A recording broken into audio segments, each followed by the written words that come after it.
Greetings to all our beautiful listeners on this beautiful Thursday. This is the day that the Lord has made for us to rejoice and be glad in it. And indeed, we are glad. Indeed, we are rejoicing.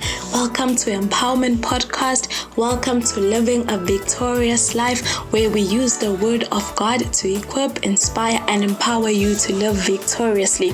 Just a reminder that we are available on all social media platforms. We are available on Facebook. We are available on Instagram, TikTok, and we also have a YouTube channel, Empowerment Podcast. You are more than welcome to subscribe. You are more than welcome to like our pages, more than welcome to share all our posts. And most importantly, we will really appreciate your feedback. We will really appreciate you sharing our posts as well. And we are also available on WhatsApp. So if you have any personal testimonies that you will not like to share on social media platforms, but you would like to send us a personal private message, you are more than welcome to do that as well. We are on WhatsApp on 065 615 6641. It's 065 615 6641. So once again, welcome to Empowerment Podcast. Welcome to Living a Victorious Life. My name is Sphumelele Mabuya, and I am your host today.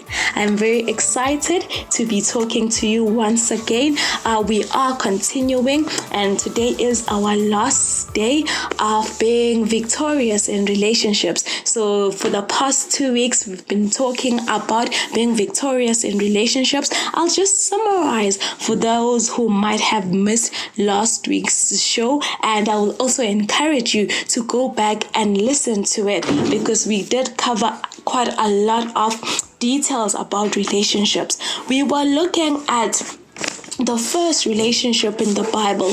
We were looking at Adam and Eve's relationship. We first established that Adam had a relationship with God before he had a relationship with Eve. So we highlighted that you do not first meet your spouse, but you first have a relationship with God before having a relationship with your spouse. So you can't rush into meeting Eve if you do not have a relationship with God first. So if you do not know God's voice, if you do not know God's visitation, like if you have not encountered God first and then you rush into having a relationship with Eve, it does not work like that. There are other things that we established as well from Adam's relationship with Eve. We established that Adam was first placed in a certain position. So God created Eden and he placed Adam in it, which means that Adam was first in a certain position before he met Eve. And in that position, that's where he discovered his purpose, because God told him to tend and work the vegetation. So he found his purpose in a certain position. So we do not meet our Eves or our Adams before we are in a certain place or in a certain position that will enable us to discover our purpose. So our purpose does not come from our spouses, but we find our spouses once we have discovered our purpose in God. Another thing that happened in Adam's life is that there was provision in his life. So God made all sorts of trees to grow. There was supplies where he was at. So in the position, he found purpose and also he found provision. So these are the things that happened before Adam met Eve. We also talked about the importance of parameters.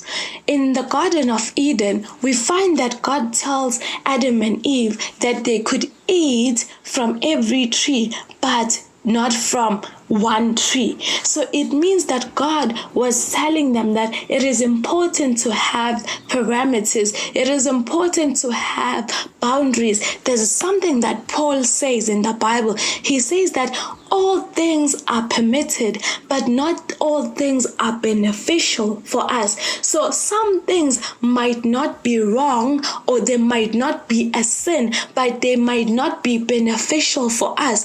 So it is so important that before you even meet your spouse, you have parameters in your life, or even after meeting your spouse, because this instruction came after Adam had met Eve. It means that it does not mean that after you've met your spouse, it's just now you are free to do whatever you want. You are welcome to do whatever you want to do. You are welcome to speak however you want to speak. No, that is not true.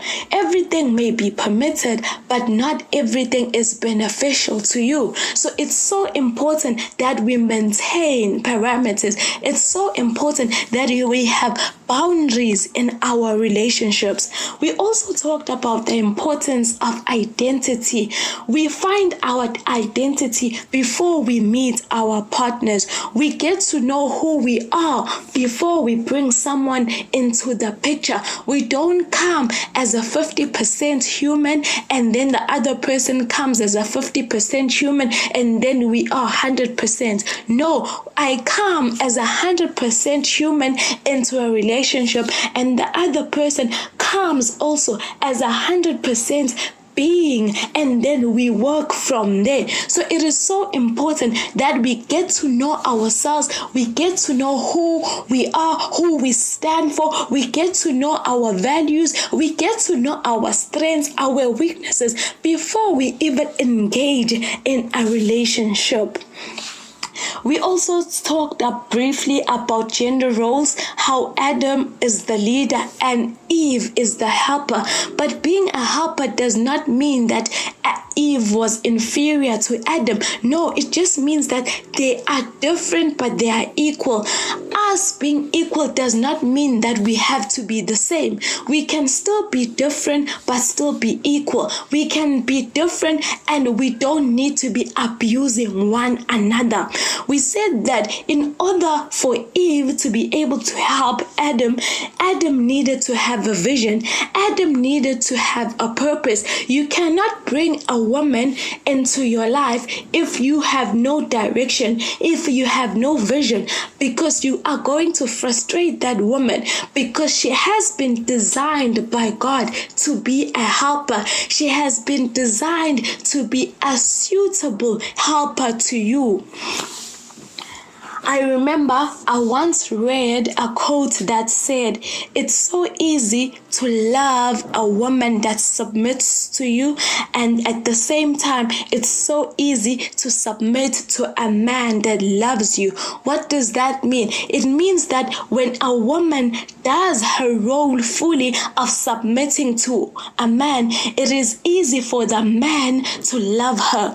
But on the same note, it is easy for a woman to submit to a man that loves her. So it means that both people are supposed to be in their roles fully, so that there is no confusion, so that the relationship flows. So the woman submits and the man loves, and they both do these things consecutively. It's not that the woman first submits and then the man loves her. No.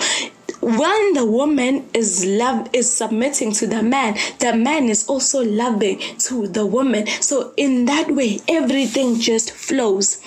Another important point that we made, we talked about how it is so important to assess before you align. Assess the person you want to get into a relationship with before you align it to them.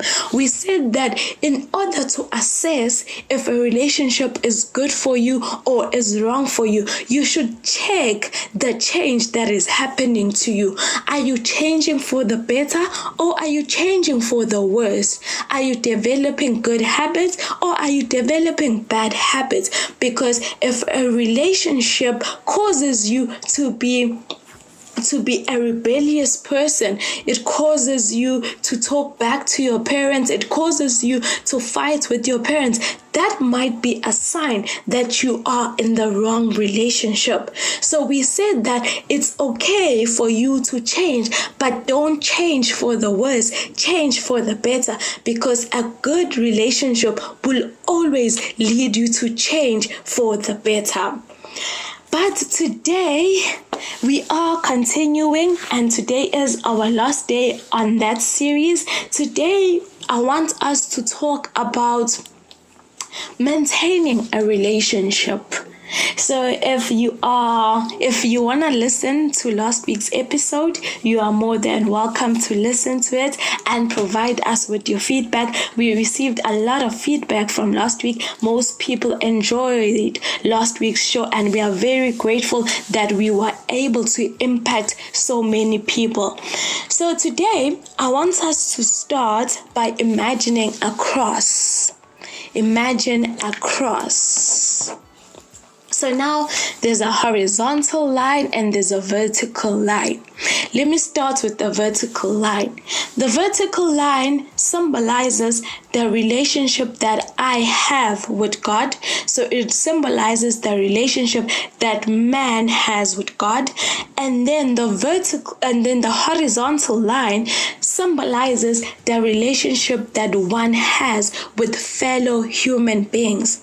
So just once again, the vertical line symbolizes the relationship between man and God, and then the horizontal line symbolizes the relationship between men, so the relationship between fellow humans. Now I want to say a cross will never be complete if one line is missing.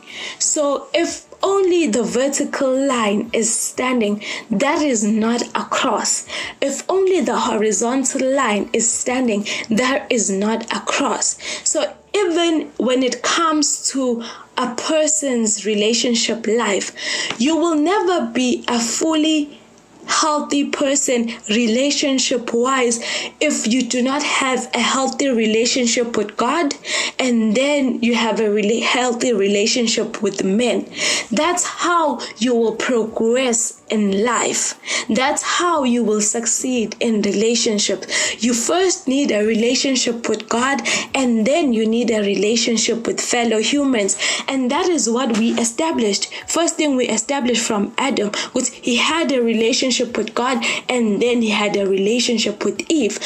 But then I want to emphasize that both these relationships are equally important. It is so important that one has a relationship with God, but it is equally important that one has a relationship with other humans as well.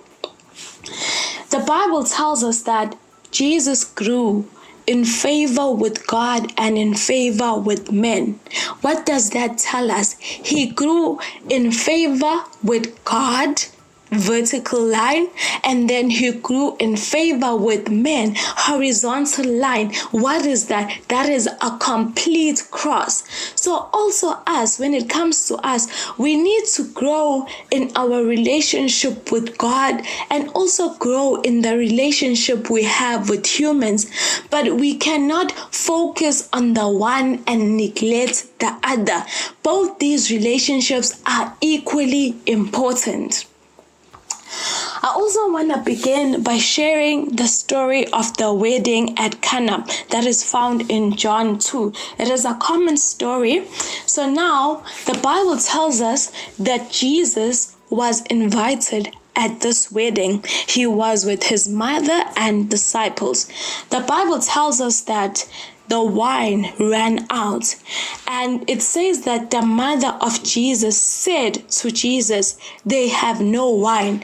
And Jesus asked, "Why are you involving me in this? My hour has not come as yet." And then it says that his mother said to the servants, "Do whatever he tells you." I want us to notice maybe 3 things from the story. The first thing is that Jesus was invited at this wedding. So the couple thought it was important to have Jesus in the guest list. Don't make the mistake of starting anything, of starting any relationship without involving the Lord Jesus. You do not know what's going to happen tomorrow. You do not know what's even going to happen the next second. So it is always the best to have Jesus at whatever you are doing. In every relationship that you are in, always make sure that Jesus is there. The Bible tells us that it was not the couple who went and told Jesus that they have ran out of wine, but it was Mary. I hope you're hearing me, someone. So now I'm saying that it was Mary who told Jesus that they have ran out of wine. It was not the couple. Remember what I said. I said it is important that we have a relationship with God as much as it is equally important to have a relationship with fellow humans. Now, it was Mary, a fellow human, who was able to tell Jesus that, no, these people, they have ran out of wine. Why is it so important that you involve other people or maybe older people in your relationship? It's so important because when you encounter problems, they'll be the ones seeking solutions even before you start. So the couple might have been just sitting there minding their own business, maybe worried or anxious about what was happening, but Mary took it upon herself to try and find a solution for the couple. So that is why I'm saying that in order to maintain a good relationship with your spouse, it's important that you also involve other people. Don't do things in isolation. Don't do things in hiding, because if you are hiding, there is no one that can help you. So 2 points: involve Jesus, and then also have a good relation with the other people, so that when the wine runs out, it could be the other people who try and seek solutions for you as a couple before you even seek solutions. So that is why it is so important.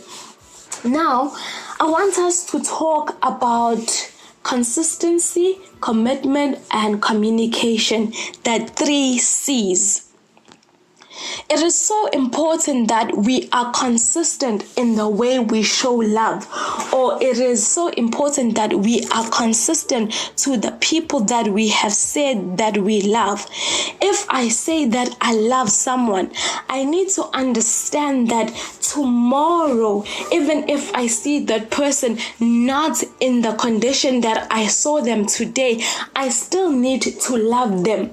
So someone even once said that love is not a feeling, but love is a choice. You choose every day to love that person.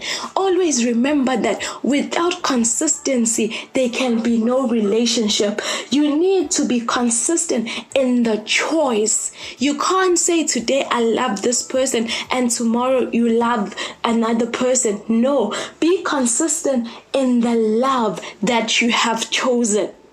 Commitment. Commit fully to the person that you have chosen to love. Don't have alternatives. Don't have a plan B. The Bible tells us of Abraham and Sarah. God promised Abraham a son, and then Sarah figured that no, she needed to find a way to help God in this promise, and then she introduced her slave to sleep with her husband.